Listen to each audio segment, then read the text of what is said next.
Hello everyone, welcome back to my YouTube channel Safe career.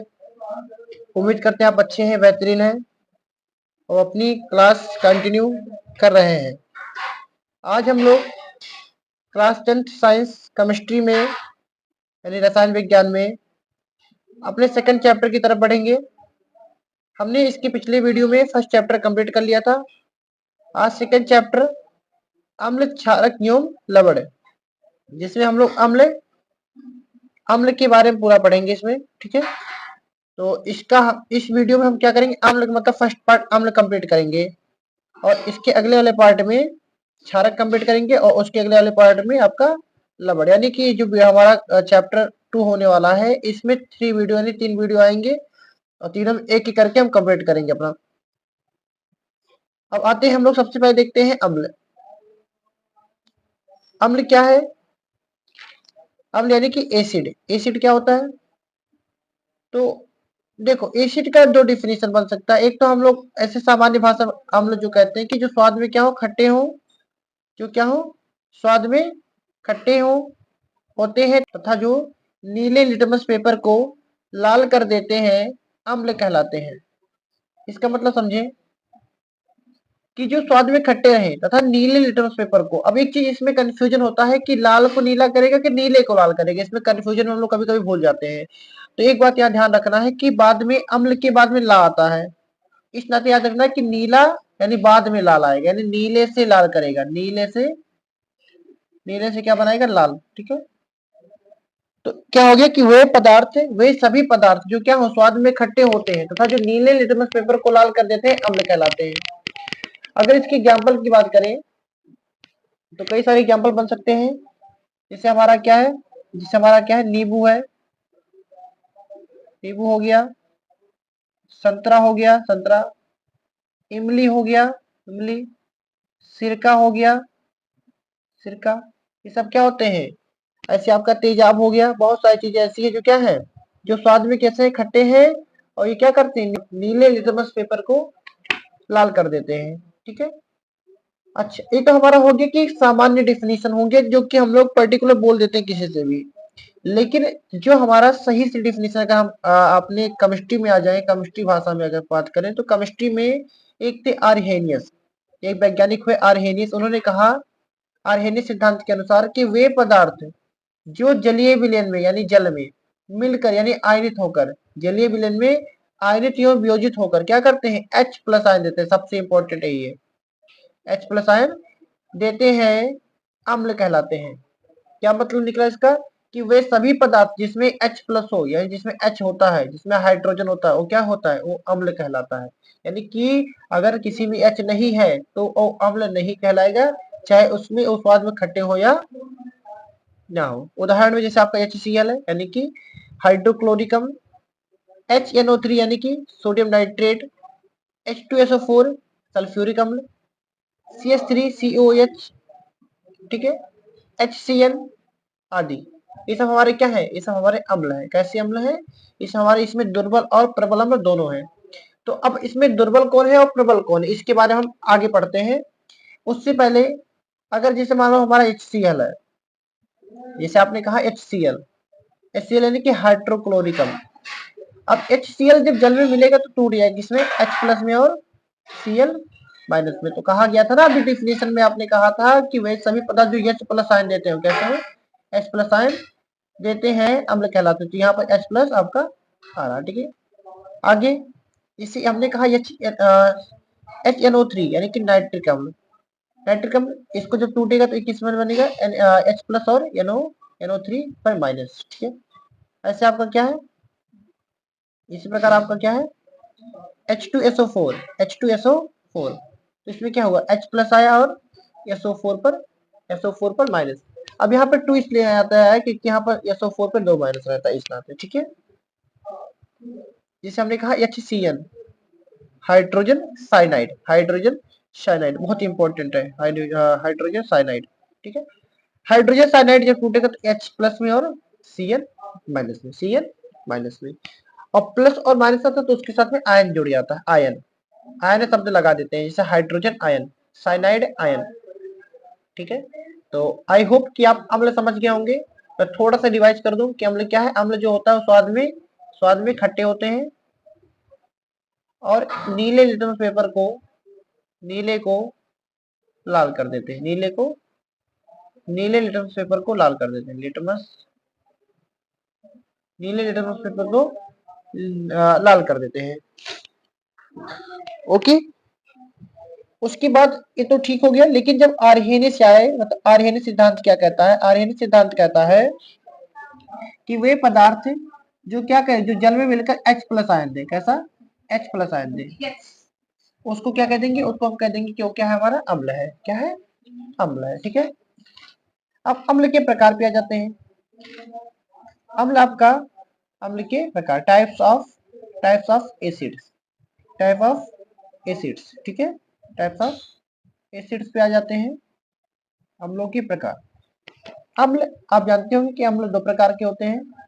अम्ल कितने? अम्ल आपके दो प्रकार के होते हैं। सबसे पहला है प्रबल अम्ल, स्ट्रॉन्ग एसिड। एक है दुर्बल अम्ल, वीक एसिड, कमजोर। प्रबल और दुर्बल, यानी कि एक बहुत शक्तिशाली है और एक क्या है? दुर्बल है। ठीक है ना।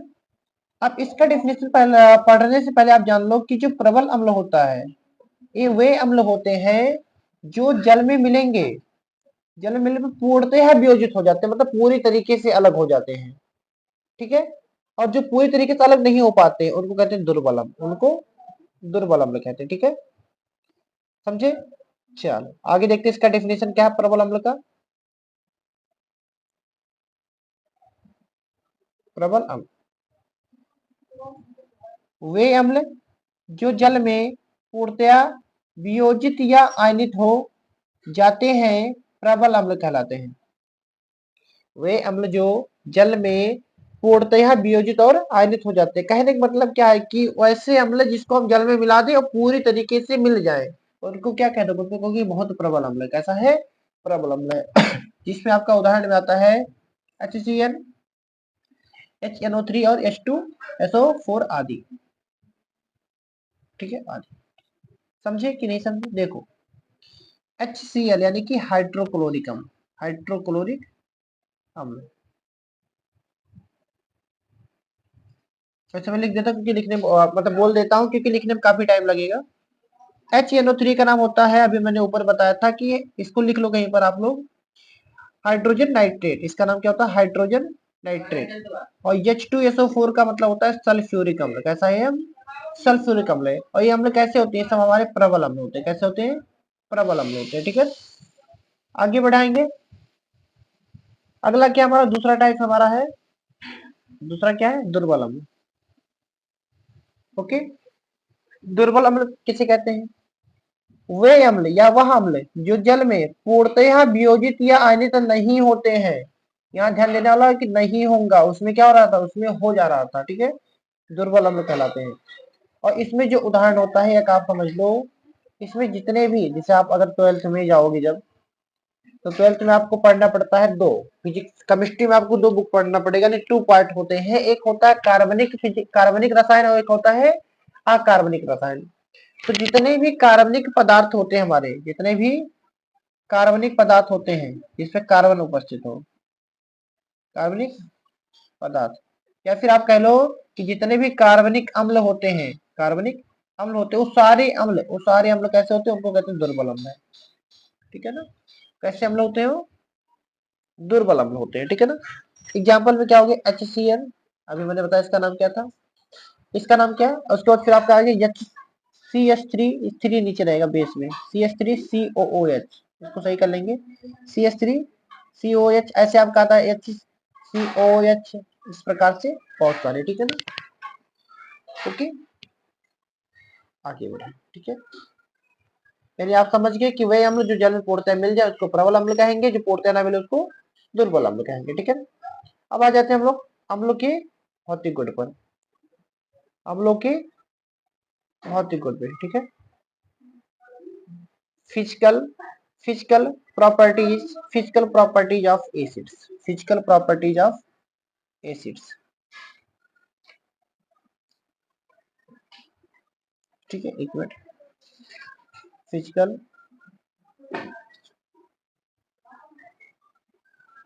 फिजिकल प्रॉपर्टीज ऑफ, एक मिनट भाई क्या हो रहा है, फिजिकल प्रॉपर्टीज ऑफ एसिड्स, ठीक है। फिजिकल प्रॉपर्टीज ऑफ अम्ल के भौतिक गुण, कैसे भौतिक गुण, ठीक है, बहुत इंपॉर्टेंट है, ध्यान देंगे। अम्ल के भौतिक गुण निम्नलिखित है। सबसे पहला, यह स्वाद में खट्टे होते हैं। अब आपने डिफिनीशन में भी तो यही कहा था, तो जो डिफिनीशन में उपयोग किए थे वही यहाँ भी कह दोगे। यह स्वाद में कैसे हैं, खट्टे होते हैं। अम्ल नीले लिटमस पेपर को लाल कर देते हैं। अगला क्या है कि जो इनकी प्रवृत्ति होती है, इनकी प्रकृति संक्षारक होती है। संक्षारक का मतलब होता है नष्ट करना है, यानी नष्ट करने की प्रवृत्ति रखते हैं, किसी चीज को बना नहीं सकते, नष्ट करने के यानी भस्म करने की, खराब करने की शक्ति रखते हैं। अर्थात एक कपड़े, त्वचा आदि को नष्ट कर सकते हैं, ठीक है, आदि को नष्ट कर सकते हैं, यानी कि अम्ल स्वाद में खट्टे होते हैं। नीले नीले लिटमस पेपर को लाल कर सकते हैं या लाल कर देते हैं। इनकी प्रकृति जो होती है वो संक्षारक होती है, नष्ट करने की प्रकृति रखते हैं। अर्थात कपड़े, त्वचा इत्यादि पर पड़ने पर उसको क्या करते हैं, लकड़ी इत्यादि को नष्ट कर देते हैं। अब आ जाते हैं हम लोग, अच्छा एक आपने नहीं लिखा, इसमें एक और लिख सकते हो आप कि अम्ल जो होते हैं, एक और लिख सकते हो आप कि अम्ल जो होते हैं जल में विलय होते हैं, जल में विलय होते हैं, ठीक है। एक मिनट कलर ले लेंगे आपका। जल में कैसे होते हैं, जल में विलय होते हैं, विलय मतलब जल में मिल जाते हैं, ठीक है, विलय होते हैं। आगे करेंगे, अम्ल के रासायनिक गुण, अम्ल के रासायनिक गुण, केमिकल प्रॉपर्टीज ऑफ, यानी इसको केमिकल बोलते हैं, यानी केमिकल, ठीक है, chemical properties of acids, of acids. अम्ल के रासायनिक गुण निम्नलिखित है, और अम्ल के रासायनिक गुण ही इंपॉर्टेंट है, यहीं से क्वेश्चन बनाता है, ठीक है। भौतिक गुण उतने इंपॉर्टेंट नहीं है, क्योंकि भौतिक गुण ही यानी कि डिफिनीशन उसका जो आपने बताया, लेकिन इसके रासायनिक गुण बड़े इंपॉर्टेंट है, वो बहुत पूछता है। सबसे पहला है धातु के साथ अपक्रिया, धातु के साथ, धातु के साथ अपक्रिया। अम्ल सक्रिय धातुओं से अपक्रिया करके हाइड्रोजन गैस मुक्त करती है। क्या मतलब इसका कि जो अम्ल है, मान लो हमारा H2SO4 है, या चलो इसको भी नीचे ही लिखा, दूसरा मैं लिख देता हूँ, मान लेते HCl है। तो HCl जब किसी धातु, कोई धातु ले लो, अब HCl क्या हाइड्रोक्लोरिक अम्ल है, तो अम्ल में जब धातु मिलेगा, मान लेते हैं हम लोग Fe मिला दो या आप कुछ भी मिला लो, चलो Fe मिला दिया हमने, तो अब क्रिया करके एक तो कन्फर्म है कि हाइड्रोजन गैस बनाएगा, और दूसरा क्या बनाएगा, दूसरा है क्या बनाएगा आपका, एक आपका कोई लवण बना देगा, यानी कहने का मतलब है कि इसमें से हाइड्रोजन गैस मुक्त होगी हमेशा। एक क्या बनाएगा, एक आपका मान लेते हैं क्या बना देगा, अब यहाँ पर बच गया तो क्या बन जाएगा, FeCl2, FeCl2, ठीक है। तो जब भी अम्ल किसी धातु से अपक्रिया करेगा तो वहां से हाइड्रोजन गैस मुक्त करेगा, हाइड्रोजन गैस मुक्त करेगा, ठीक है। एग्जाम्पल देख लेते हैं एक बार, इसी Fe में क्या मिलाएगा, H2SO4 मिलाएगा, तो क्या बन गया FeSO4 और H2, यानी कि हाइड्रोजन गैस क्या किया उसने, मुक्त किया। नाम की अगर बात कर ले तो इसका नाम क्या है, आयरन, इसको फेरस भी कहते हैं, आयरन। इसका नाम आप जान ही गए, सल्फ्यूरिक अम्ल, सल्फ्यूरिक अम्ल। इसका फेरस या iron, ferrous, ferrous sulphur, sulphate, ferrous sulphate, और इसका नाम हाइड्रोजन गैस, हाइड्रोजन गैस, ठीक है, ओके। तो जब भी कोई धातु, जब भी कोई अम्ल धातु से अपक्रिया करेगा तो वहां से क्या करेगा, आपका हाइड्रोजन गैस मुक्त करेगा। दूसरा हमारा क्या है रासायनिक गुण, धातु ऑक्साइड या धातु कार्बोनेट, क्या धातु कार्बोनेट, धातु कार्बोनेट या फिर धातु हाइड्रोजन कार्बोनेट से अपक्रिया, धातु कार्बोनेट या फिर धातु हाइड्रोजन कार्बोनेट से अपक्रिया। इसको थोड़ा ऊपर कर लेते हैं पहले, ओके, अब लिखते हैं क्या, धातु कार्बोनेट या फिर धातु हाइड्रोजन कार्बोनेट से अपक्रिया, reaction with magnet carbonate and magnet hydrogen carbonate. Okay, तो देखते हैं इसको। अम्ल धातु ऑक्साइड या सॉरी धातु कार्बोनेट तथा धातु हाइड्रोजन कार्बोनेट के साथ अभिक्रिया करके कार्बन डाइऑक्साइड तथा जल बनाता है। क्या मतलब कि अर्थात अगर धातु ऑक्साइड से क्या मिल जाएगा, अम्ल मिल जाएगा, वहां से क्या बना देगा, वहां से आपको लवण मिलेगा और क्या मिल जाएगा, कार्बन डाइऑक्साइड प्लस जल। खाली हमको इतना ध्यान देना है कि क्या मिलेगा, कार्बन डाइऑक्साइड और जल जरूर मिलेगा, बाकी लवण मिले या ना मिले। ठीक है, इससे आपका एग्जाम्पल दिया नीचे ही देख लो। ठीक है, CaCO3, एक मिनट, CaCO3 यानी कि इसका नाम क्या हो गया, इसका नाम हो गया कैल्शियम कार्बोनेट। कैल्शियम कार्बोनेट से क्या मिला, अम्ल मिला, यानी H2SO4 यानी सल्फ्यूरिक अम्ल मिला। और अब क्रिया करके क्या बनाएगा, लवण CaSO4 प्लस कार्बन डाइऑक्साइड और प्लस क्या, जल, प्लस क्या, जल। ठीक है, समझ गए। यानी जब आपका अम्ल धातु कार्बोनेट से अपक्रिया करता है तो वहां से क्या करता है, जब आपका अम्ल धातु कार्बोनेट से अपक्रिया करता है तो वहां से कार्बन डाइऑक्साइड और जल बनाता है। ठीक है, नोट कर लेंगे साथ साथ में। ठीक है, अब इसका नाम अगर लिखना चाहो तो नाम क्या क्या है मैं बोल देता हूँ, फिलहाल लिखने की कोशिश करूंगा। इसका नाम क्या है, कैल्शियम कार्बोनेट, कैल्शियम कार्बोनेट। इसका नाम आपका सल्फ्यूरिक अम्ल, सल्फ्यूरिक अम्ल। इसका नाम है आपका कैल्शियम सल्फेट, क्या नाम है, कैल्शियम सल्फेट। ये आपका कार्बन डाइऑक्साइड और ये आपका जल, ये आपका जल। ठीक है, समझ गए होंगे। तीसरे पा जाते हैं, धातु ऑक्साइड। अब इसको हम लिख के बताएंगे आपको खुद, क्योंकि इसमें ये टाइप पहले से नहीं है। ठीक है, तो देखते हैं यहाँ पर। तीसरा हमारा प्रॉपर्टी है, तीन ही इसकी क्या है, गुण है आपके, या रासायनिक गुण तीन ही है। तीसरा क्या है, तीसरा हमारा है धातु ऑक्साइड के साथ अपक्रिया। तो अम्ल क्या करता है, अम्ल धातु ऑक्साइड, धातु ऑक्साइड से अपक्रिया करके, अपक्रिया करके धातु ऑक्साइड से अपक्रिया करके लवण और जल बनाता है। क्या बनता है, और लवण और जल बनाता है। इसका मतलब क्या है कि हमारे पास अगर अम्ल है, तो अम्ल ने अपक्रिया किससे किया, धातु ऑक्साइड, किससे, धातु ऑक्साइड, धातु ऑक्साइड से अपक्रिया किया तो यहाँ से बनाएगा आपका क्या, लवण और जल, लवण और जल। ठीक है, लवण और जल बनाएगा। ठीक है ना, एक एग्जांपल लेके समझ लेते हैं इधर ऊपर, क्या जगह नहीं रही से। मान लेते हैं हमारे पास कोई अम्ल है, मान लेते हैं H2SO4 है, सल्फ्यूरिक अम्ल। धातु ऑक्साइड कोई ले लो, मान लो हमने ले लिया क्या, CaO यानी कैल्शियम ऑक्साइड ले लिया।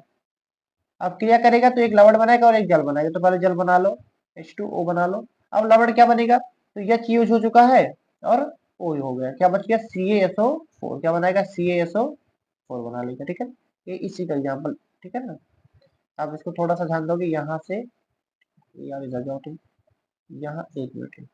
ठीक है, इसको आप क्या करो, बॉक्स में समझ लो कि कहाँ तक है।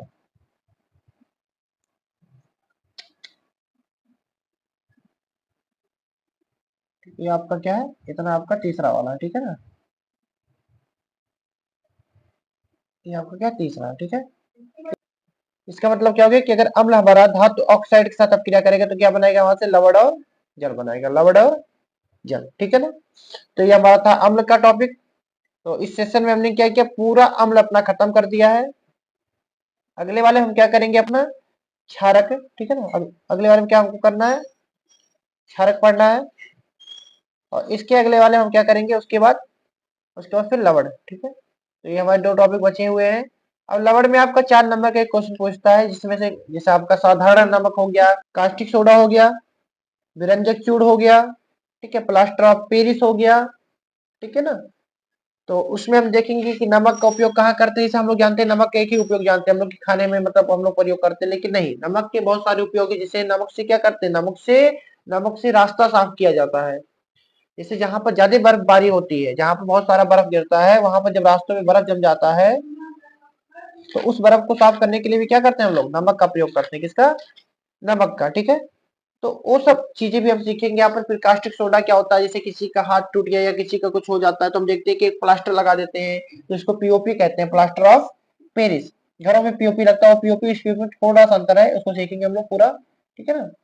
उसके बाद फिर हम क्या करेंगे, विरंजक चूड़ आगे है, क्षारक है, क्षारक के प्रयोग है, क्या है, आप क्षारक के, ठीक है, भौतिक गुण, रासायनिक गुण, ठीक है ना, ये सब सीखेंगे। और अगली वीडियो में एक वीडियो हमारा इसमें छूट गया, अम्ल के उपयोग। तो अगली वीडियो हम क्या करेंगे, अम्ल के उपयोग भी उसी में कवर कर लेंगे, अम्ल के उपयोग भी उसमें क्या कर लेंगे अपना, हम लोग कवर कर लेंगे। तो मिलते हैं अगली वीडियो में, तब तक के लिए जय हिंद, जय भारत। ठीक है, स्वस्थ रहिए, पढ़ते रहिए और आगे बढ़ते रहिए। जय हिंद।